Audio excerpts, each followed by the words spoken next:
Private स्कूलों को permission जरूरी। जी हां, बिहार गौरवशाली अध्ययन का केंद्र रहा है, लेकिन 90 के दशक के बाद बिहार में शिक्षा के स्तर में एक बड़ी गिरावट आई। हाल के दिनों में उच्च शिक्षा की स्थिति सुधरने लगी है। प्राथमिक और माध्यमिक शिक्षा की स्थिति भी अच्छी हो रही है। बिहार में शिक्षा के क्षेत्र में एक और बड़ा सुधार होने जा रहा है। सरकार ने फैसला लिया है कि 2022 से सभी प्राइवेट स्कूल को सरकारी परमिशन लेना होगा और इसके लिए 2 महीने का वक्त दिया गया है।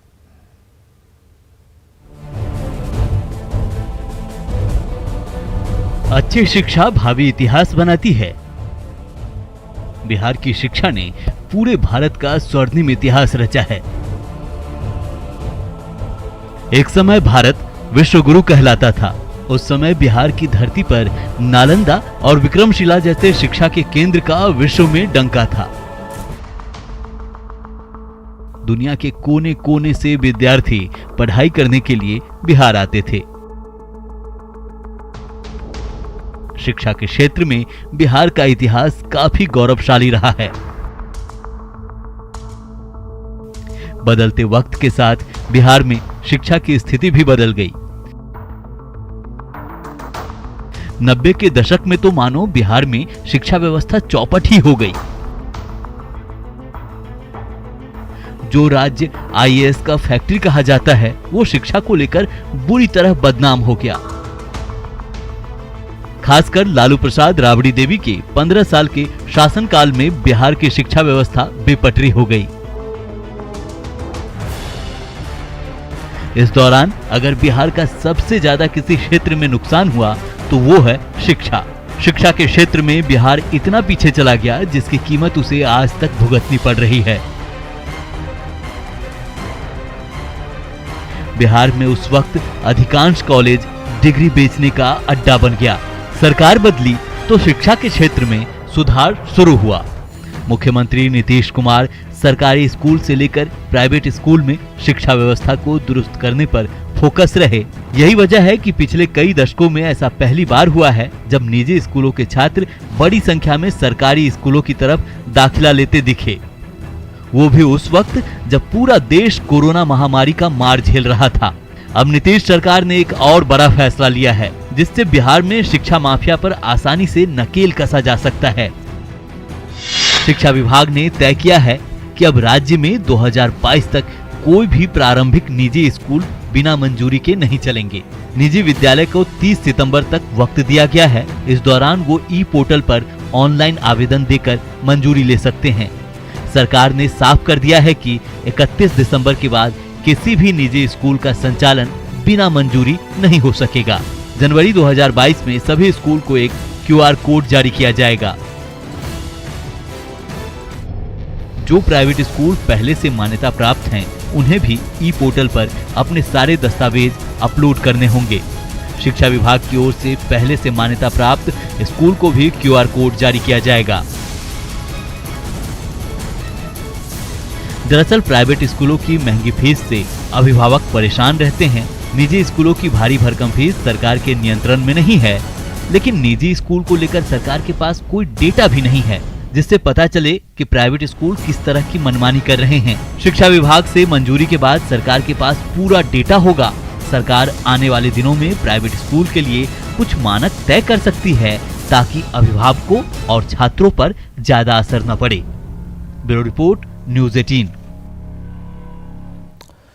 तो बिहार में निजी स्कूल को लेकर सरकार के फैसले पर अब राजनीति शुरू हो गई है। जेडीयू ने फैसले का स्वागत किया है तो आरजेडी कांग्रेस सरकारी आदेश पर सवाल खड़े कर रही है।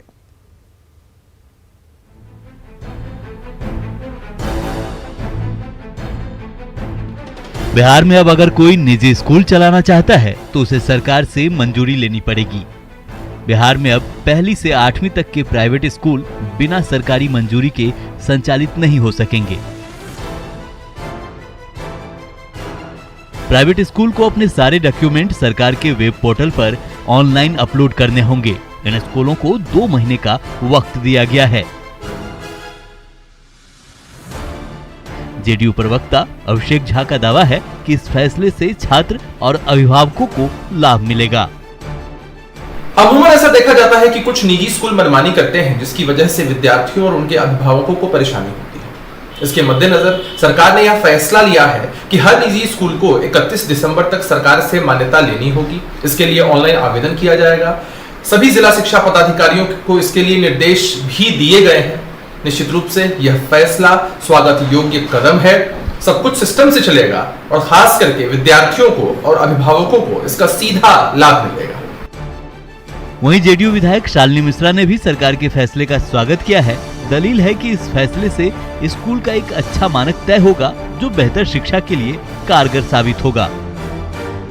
नहीं, मान्यता से मुझे लगता है कि अच्छा विचार है बिहार सरकार का जो आया है ऑर्डर, क्योंकि मान्यता होगी तो जो स्कूल खोलने के और स्कूल चलाने के जो मानक हैं उसके हिसाब से स्कूल बहुत सुचारू रूप से चलेगा। तो ये बहुत अच्छी बात है, ये करना चाहिए। वहीं हिंदुस्तानी आवाम मोर्चा के प्रवक्ता दानिश रिजवान ने भी फैसले का स्वागत किया है। देखिए, निजी स्कूल मामले पे बिहार सरकार के लिए गए फैसले का हम स्वागत करते हैं। जिस तरीके से कुकुरमुत्ते की तरह हर गली में एक एक निजी स्कूल खुल रहे थे, उससे कहीं ना कहीं शिक्षा का स्तर लगातार गिरता हुआ दिखाई दे रहा था। हालांकि विपक्ष इस फैसले में भी खामी खोज रहा है। आरजेडी की दलील है कि निजी स्कूलों से वसूली के लिए ये फैसला लिया गया है। ये सब तहसीली का एक तरीका है। जितना शिक्षा विभाग का जो अफसर है अब एगो तहसीली के लिए निकलेगा। शिक्षा व्यवस्था को सुदृढ़ करके गरीबों के, किसानों के, दलितों के बच्चों को पढ़ा लिखा कर देश के भविष्य में, देश की बढ़ोतरी के लिए, विकास करने के लिए सुदृढ़ नहीं बनाना है। यहाँ तहसीली का तरह तरह का टेंडर निकलता है। अब पूरा शिक्षा विभाग जितना प्राइवेट स्कूल है उसे तहसीली करेगा कि इतना लाओ आप परमिशन पाओ। वहीं कांग्रेस विधायक की दलील है कि सभी प्राइवेट स्कूल किसी न किसी बोर्ड से मान्यता लेते ही हैं। हम चाहते हैं कि सभी बच्चों को अच्छी शिक्षा मिले। हम लोग चाहते हैं तभी जो समान शिक्षा की बात है वो पूरा होगा और समाज के अंतिम पायदान के लोगों के बच्चे को अच्छी शिक्षा मिलेगी। तो प्राइवेट स्कूलों को मान्यता लेनी होगी सरकार से, जिनको मान्यता नहीं मिलेगी वो स्कूल नहीं खोल सकते, ये आदेश निकाला है। नहीं, जैसे अब तो भाई देख लीजिए, बहुत सारा प्राइवेट स्कूल मान्यता की स्थिति में होकर के और वो मतलब दिन खेप रहा है। अब कैसे जो सरकार, अब हम तो पूरी जानकारी लेंगे, लेकिन हमको ज्ञात है कि करीब लगता है कि 30 वर्ष पहले जो सरकार उच्च विद्यालयों को अधिग्रहण की थी, उसके बाद से कोई सरकारी विद्यालय नहीं हुआ है। और मान्यता प्राप्त करने के लिए तो सभी बोर्ड से और इंटर काउंसिल से सब लोग अपना रजिस्ट्रेशन फॉर्म भरने के लिए लेते ही रहते हैं। आरजेडी कांग्रेस के सवाल पर जेडीयू विधायक शालिनी मिश्रा की दलील है कि विपक्ष का काम है सवाल खड़े करना। सरकार के इस फैसले से बच्चों को काफी फायदा होगा। विपक्ष का काम है सवाल खड़े करना, लेकिन मुझे लगता है काफी जायज है कि स्कूल के मानक के हिसाब से स्कूल चलेगा तो बच्चों को बहुत फायदा होगा, बच्चों के भविष्य के लिए बहुत अच्छा। इन सब के बीच हिंदुस्तानी आवाम मोर्चा के प्रवक्ता ने सरकार से कॉमन स्कूलिंग सिस्टम लागू करने की मांग की है ताकि सबके बच्चे सरकारी स्कूल में पढ़ें। हम राज्य सरकार से अनुरोध करते हैं कि बिहार में कम से कम कॉमन स्कूलिंग सिस्टम लागू किया जाए। सबके बच्चे सरकारी स्कूल में पढ़ें। प्राइवेट स्कूल का कल्चर ही खत्म हो जाना चाहिए। अगर सरकारी स्कूल में अधिकारियों के, नेताओं के, मंत्रियों के बच्चे पढ़ने लगेंगे तो ऑटोमेटिकली सरकारी स्कूल की शिक्षा की गुणवत्ता मजबूत होगी, अच्छी होगी। इसलिए सरकार को चाहिए कि कॉमन स्कूलिंग सिस्टम लागू करे, तब जाकर के बिहार का भविष्य संभलेगा। बिहार में शहरी क्षेत्र से लेकर ग्रामीण इलाकों तक कई ऐसे प्राइवेट स्कूल हैं जो किसी भी पैमाने पर खड़े नहीं उतरते हैं। बावजूद ऐसे स्कूल भी अभिभावकों से सभी तरह के फीस चार्ज करते हैं। सरकारी मंजूरी लेने के दौरान ऐसे स्कूलों पर सख्ती हो सकती है। ऐसे स्कूलों को सभी पैमाने पर खड़ा उतरना होगा। क्लासरूम से लेकर वॉशरूम तक और प्लेग्राउंड से लेकर एक्स्ट्रा एक्टिविटीज तक में सुधार आएगा। पटना से आनंद अमृतराज की रिपोर्ट, न्यूज़ 18।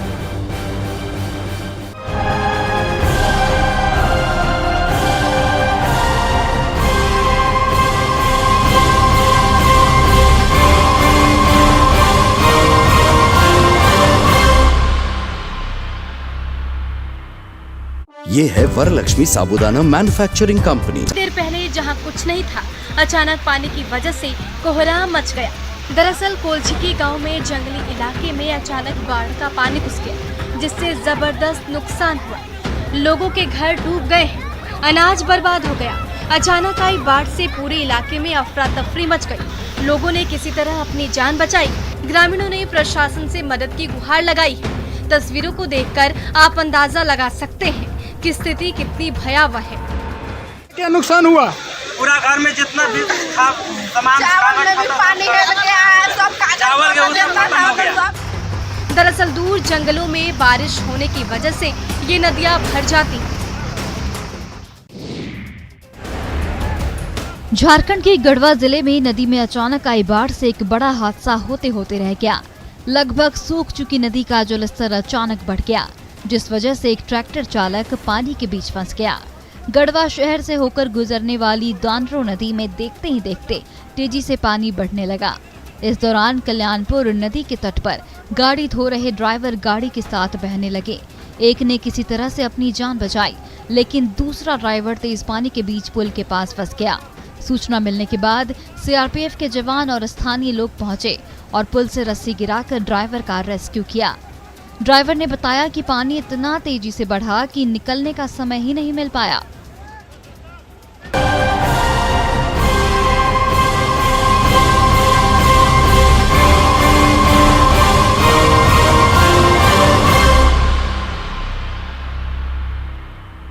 तो राइट टू एजुकेशन के तहत यह तय है कि सभी निजी स्कूल को सरकार से मंजूरी लेना है। शिक्षा विभाग के अपर मुख्य सचिव ने साफ कर दिया है कि इस प्राइवेट स्कूल पर किसी तरह का शिकंजा नहीं है, बल्कि इससे एक डेटा तैयार होगा।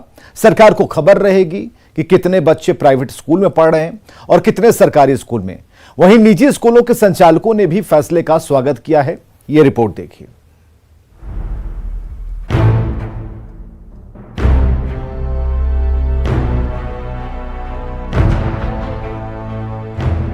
प्राइवेट स्कूल को अब हर हाल में सरकार से परमिशन लेना होगा। राइट टू एजुकेशन के तहत सरकार ने निजी स्कूलों को आदेश जारी कर दिया है। शिक्षा विभाग के अपर मुख्य सचिव संजय कुमार ने बताया कि बिना मंजूरी के अब निजी स्कूलों का संचालन नहीं होगा। राइट टू एजुकेशन के तहत आदेश जारी किया गया है। स्कूल का ऑनलाइन एप्लीकेशन डीईओ के पास जाएगा। आवेदन सही पाए जाने पर मंजूरी दी जाएगी। जिस स्कूल को मंजूरी मिल चुकी है वो ऑनलाइन जानकारी देंगे। 8वीं तक के प्राइवेट स्कूल के लिए आदेश है 31 दिसंबर तक ऑनलाइन आवेदन दे सकते हैं। अब सरकार से बगैर स्वीकृति मिले निजी स्कूलों का बिहार में संचालन नहीं होगा। शिक्षा विभाग ने बतौर इसको लेकर आदेश जारी कर दिया है। सीधे बात करेंगे, शिक्षा विभाग के अपर मुख्य सचिव हैं हमारे साथ संजय कुमार। सर, एक आदेश जारी किया गया है, एक तरह से शिकंजा कसना कहा जाएगा निजी स्कूलों पर, किस तरह का आदेश? इसे शिकंजा कसना नहीं कहा जाएगा। राइट टू एजुकेशन एक्ट 2009 में आया और राज्य सरकार ने उसके क्रम में अपनी नियमावली 2011 में बनाई। उस एक्ट में बहुत स्पष्ट प्रावधान है कि कोई भी प्रारंभिक विद्यालय यानी कि जो 1 से 8 तक का चलता है वो बगैर प्रस्वीकृति के नहीं चलाई जाएगी। तो उसके क्रम में कुछ एक विद्यालयों ने प्रस्वीकृति ली भी है और कुछ एक ने नहीं भी ली है। तो हम लोगों ने इस प्रक्रिया को पारदर्शी और सुगम बनाने के लिए एक ऑनलाइन पोर्टल तैयार किया है। अब स्कूल ऑनलाइन ही एप्लीकेशन दे पाएंगे और ऑनलाइन एप्लीकेशन देंगे और डीईओ के पास जाएगा और विभाग के स्तर से भी इसका अनुश्रवण किया जा सकेगा कि किस जिले में कितने ऐसे आवेदन हैं जो लंबित हैं। टैगिंग करके बच्चे को पढ़ाई कराई, मैं समझता हूं इससे बहुत क्लियर हो जाएगा, क्योंकि उसमें तस्वीर का भी प्रस्ताव है कि उनके पास क्या इंफ्रास्ट्रक्चर है, कितने टीचर्स हैं। हमारे लिए भी ये बहुत आवश्यक है कि कितने ऐसे बच्चे हैं जो निजी क्षेत्र में पढ़ रहे हैं। तो राज्य के ही बच्चे हैं जो पब्लिक स्कूल में भी पढ़ रहे हैं और प्राइवेट में भी पढ़ रहे हैं। तो किसी भी प्रकार की प्लानिंग करने के लिए हमारे लिए बहुत आवश्यक है कि हमारे पास सारा आंकड़ा हो। पूरी कोशिश रहेगी। शिक्षा विभाग के फैसले का निजी स्कूल संचालक स्वागत कर रहे हैं। वहीं वैसे स्कूल में हड़कंप मचा है जिन्हें अभी तक मंजूरी नहीं मिली है। खगड़िया में प्राइवेट स्कूल एसोसिएशन संघ के अनुसार 117 रजिस्टर्ड स्कूल हैं। बिहार सरकार के शिक्षा विभाग ने एक पत्र जारी कर ये कहा है सभी प्राइवेट स्कूल को 31 दिसंबर तक रजिस्ट्रेशन करवाने के लिए, उसके लिए बजाते शिक्षा विभाग ने एक ऐप को भी लॉन्च किया है जिसके माध्यम से जो प्राइवेट स्कूल हैं वो अपने डॉक्यूमेंट्स और रजिस्ट्रेशन के लिए वहाँ पर अप्लाई कर सकते हैं। ये हम खड़े हैं आपका जो खगड़िया का होली गंगेज स्कूल है, उस पब्लिक स्कूल में जो रजिस्टर्ड है। यहाँ पर रजिस्टर्ड होने का फायदा क्या होता है कि जो भी यहाँ जो बिल्डिंग से लेकर के या स्कूल का जो लाइब्रेरी हो या टीचर हो, टोटल जानकारी सरकार के पास में उपलब्ध है और सरकार के गाइडलाइन पर ही वो स्कूल संचालित होती है। जो आरटीआई कानून जो है, आरटीई कानून, उसके तहत भी बच्चे यहाँ पर नामांकित होते हैं। मकसद सिर्फ सरकार का ये साफ है कि जो भी रजिस्टर्ड जो स्कूल है, जो प्राइवेट स्कूल है, उनको वो सुविधा मिले। तो हमारे साथ स्कूल के प्रिंसिपल हैं, उनसे हम ये बात करते हैं। स्कूलों का रजिस्ट्रेशन होना चाहिए। वैसे तो हम लोगों का पहले से ही क्लास 1 से 8 तक रजिस्ट्रेशन बिहार सरकार से कराया हुआ है और 9-10 का सीबीएसई के द्वारा एफिलिएटेड स्कूल है। तो जिले भर में लगभग 300-400 स्कूल होंगे। हमको लगता नहीं है कि मुश्किल से 10% स्कूल जो है वो रजिस्ट्रेशन करवाया होगा बिहार सरकार के अंतर्गत। इससे क्या होगा कि विद्यालय जो है वो सरकार के नज़र में रहेगा। जो जिन्होंने रजिस्ट्रेशन करवा लिया है, अब उन लोगों को, बच्चों को मूलभूत सुविधा देने के लिए विवश होना होगा। जैसे एक अच्छे पानी की सुविधा, प्रॉपर इन्वायरमेंट, स्पेस रहना चाहिए। ऐसा नहीं कि छोटे छोटे झोपड़ी में क्लासें चल रही हैं, बैठने की जगह नहीं है, इलेक्ट्रिसिटी होनी चाहिए, इतनी गर्मी है। हमारे साथ एक अभिभावक भी हैं जो आरटीई कानून के तहत उनको जो एडमिशन हुआ है। अच्छा, आप बताइए कि आपको कितना फायदा मिला है जो रजिस्टर्ड स्कूल है आरटीई कानून के तहत? हम अभी 10 बच्चे पढ़ा रहे हैं। मेरा पेची में लगता है, मेरा ड्रेस लगता है, मेरा किताब कॉपी में पैसा लगता है। मेरी क्षमता नहीं थी स्कूल पढ़ाने की। खगड़िया की स्थिति सर बुरा है, जैसे कि एडमिशन के लिए है ना फुल पैसा मांग लेते हैं, फिर भी हम लोग गार्जियन है ना कैसे भी करके बच्चा के एडमिशन तो करवा लेते हैं। फिर टर्न फी हो गया, ये हो गया, वो हो गया, एग्जाम फी हो गया और वगैरह क्या कहते हैं स्मार्ट क्लास का फीस ले लेते हैं, लेकिन सुविधा मिलता नहीं है। नहीं, मनमानी अब नहीं चलेगी। जी स्कूल का रजिस्ट्रेशन हो जाएगा तो सब कुछ सब सही हो जाएगा। जी, हमको यह लगता है कि सब सही हो जाएगा। Katihar private school and children welfare association ने भी सरकार के फैसले का स्वागत किया है। सरकार का जो ये फैसला है कि प्राइवेट स्कूल को प्रस्वीकृति लेने के बाद ही इसका संचालन किया जाएगा, ये फैसला काफ़ी अच्छा है, सराहनीय है। और private school children welfare association जो है इसका स्वागत करता है इस फैसले का सरकार का। परंतु उसमें एक कॉलम ये भी दिया गया है कि जो पूर्व से प्रस्वीकृति प्राप्त विद्यालय हैं उनको भी ऑनलाइन आवेदन करना पड़ेगा और उनकी विद्यालय की जांच हुई। इस फैसले का जो private school children welfare association जो है इसका विरोध भी करता है और हम लोग राष्ट्रीय अध्यक्ष जो सैयद इस्माइल साहब हैं उनके आह्वान पे हम लोग सरकार से बात करेंगे। लेकिन सरकार की जो फैसला है उसका स्वागत करेंगे? हाँ, सरकार का ये फैसला है क्योंकि स्कूल को प्रस्वीकृति प्राप्त होने के बाद ही संचालन करें, ये फैसला काफी सराहनीय और इसका हम लोग स्वागत करते हैं। Private school children welfare association इसका पूरी तरह से स्वागत करता है, काफी अच्छी कदम है। कुछ निजी स्कूल में बुनियादी सुधार की जरूरत है, ऐसे में सरकार का ये फैसला सराहनीय है।